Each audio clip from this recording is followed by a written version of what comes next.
Hi and welcome to Tiny Moto Garage. My name is Andy and I've been looking forward to this one for a while. A Supermoto bike is basically a dirt bike with super sport or sport tires on it. That's the tires that matter. In order to put sport tires on a dirt bike, you need to change the wheels. So usually a Supermoto has 17-inch wheels with sport tires. Now, the pros use 16.5 at the front and special tires. That doesn't matter, we're not doing that. We're looking at general Supermoto that just guys and gals like you and me can do. And normally that involves a dirt bike with 17-inch wheels and tires.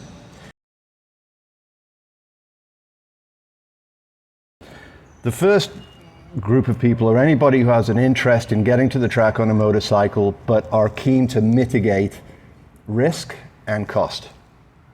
The second group of people are guys like me. I'm over 50. You could be over 40, over 60, it doesn't matter. Let's call it older guys and gals who similarly want to reduce the risk but also don't like being bent up like a pretzel on a motorcycle, kind of want to be a bit more upright. And the third group of people, I think, are those who have an unused dirt bike.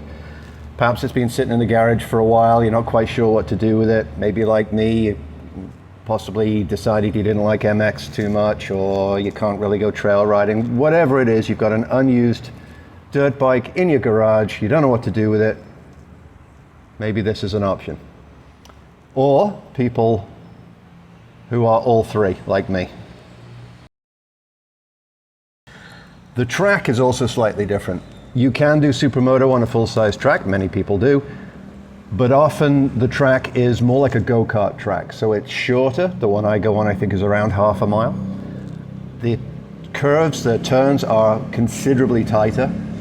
The speeds are lower, and there's a lot more flicking from left to right. It's not about the straightaways, it's all about the corners. Supermoto is more popular in Europe than it is, I think, in North America, at least now.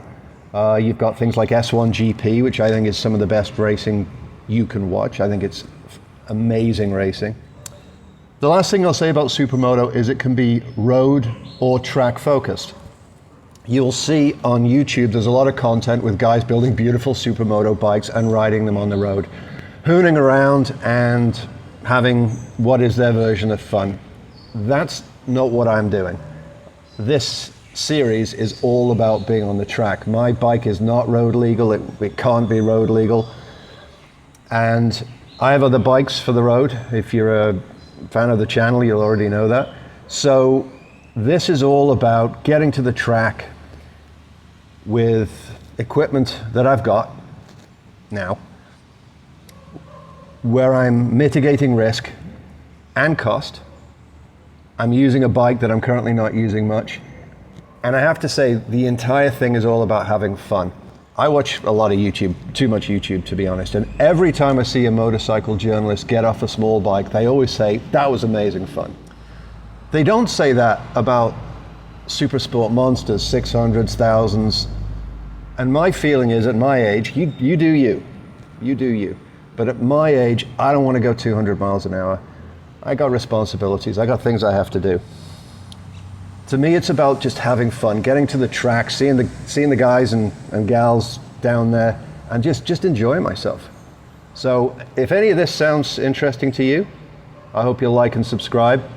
Hopefully we'll do a few more of these.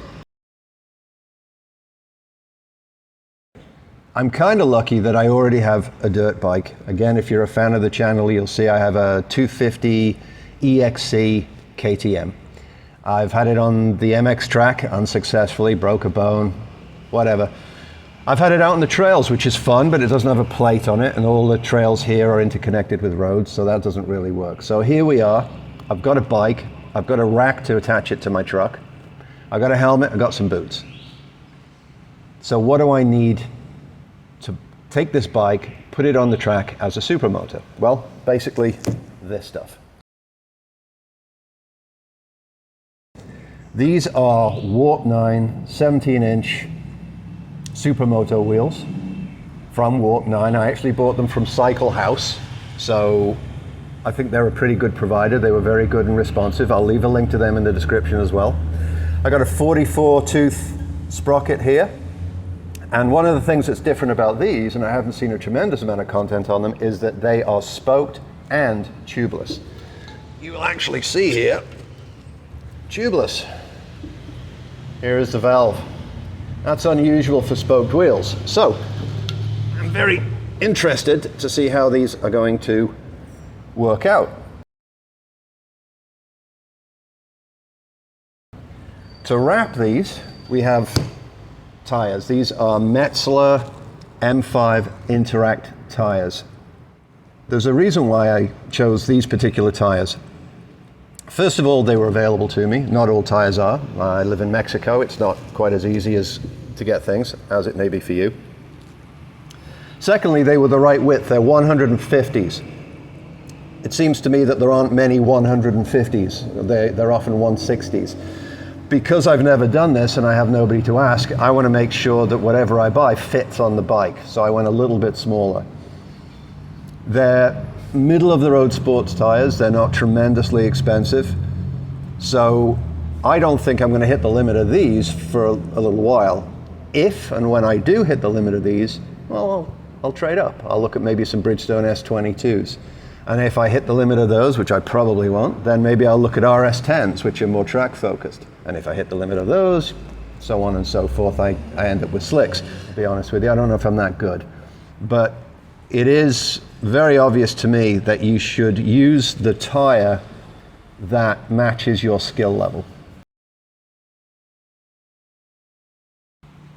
It turns out you can actually use a few different things on track for Supermoto. Some guys use MX gear. I don't like the idea of sliding on asphalt in MX gear. Up to now, what I've been doing on the track is I've been using the little DM. If you look at the previous video, you'll see that. And I've been using my Kevlar jeans and my regular mesh jacket. I'm not going that fast, but with increased lean angle and a little more aggressive riding, which I'm hoping I'll be able to do on this bike, I'm probably going to end up falling off, and I figure leathers are good. So I will do a review of the leathers. They are RST Evo 4s from Sport Bike Track Gear. They look great. I tried them on. They fit to the most part. They're going to need to bed in. Took me half an hour to get them off, but I guess that's normal. My investment totally is in the Supermoto conversion, including the leathers, the tires, the wheels, and everything else, is $2,000 US. That's what it's cost me to try this out. So let's see how it goes. Okay, again, if you're interested in this, like, subscribe, tell your buddies about it. Whatever, and let's see where we get. And as always, have a great one. Stay safe.